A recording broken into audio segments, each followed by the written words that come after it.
Hafta boshida o'zbekistonliklarni qanday ob-havo kutayapti? Bu haqda batafsil 3ta5 uz kanaldan bilib olishingiz mumkin.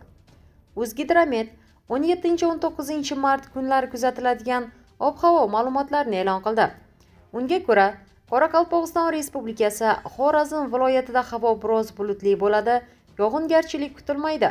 Shamol sharqdan 7-12 metr/sekund tezlikda esadi. Harorat kechasi 5-10 daraja iliq, kunduzi 17-18 martda 20-25 daraja iliq, 19 martda 22-27 daraja iliq bo'ladi. Buxoro va Navoiy viloyatlarida havo biroz bulutli bo'ladi, yog'ingarchilik kutilmaydi. Shamol sharqdan 7-12 metr/sekund tezlikda esadi. Harorat kechasi 5-10 daraja iliq, kunduzi 22-27 daraja iliq bo'ladi. Toshkent, Sirdaryo, Samarqand, Jizzax viloyatlarida havo biroz bulutli bo'ladi, yog'ingarchilik kutilmaydi.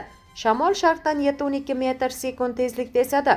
Harorat kechasi 5-10 daraja iliq, kunduzi 17-18 martda 20-25 daraja iliq, 19 martda esa 20-25 daraja iliq bo'ladi.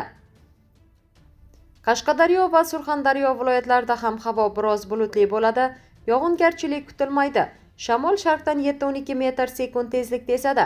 Harorat 17-18 mart kechasi 7-12 daraja iliq, kunduzi 22-27 daraja iliq, 19 mart kechasi 10-15 daraja iliq, kunduzi 24-29 daraja iliq bo'ladi. Andijon, Namangan va Farg'ona viloyatlarida ham havo biroz bulutli bo'ladi, yog'ingarchilik kutilmaydi.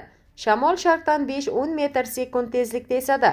Harorat kechasi 5-10 daraja iliq, kunduzi 17-18 martda 20-25 daraja iliq, 19 mart kuni esa 22-27 daraja iliq bo'ladi. Respublikaning tog'li va tog'oldi hududlarida havo biroz bulutli bo'ladi, yog'ingarchilik kutilmaydi. Shamol sharqdan 7-12 metr/sekund tezlikda esadi. Harorat kechasi 0-5 daraja iliq, kunduzi 17 martdan 10-15 daraja iliq, 18-19 martda esa 12-17 daraja iliq bo'ladi.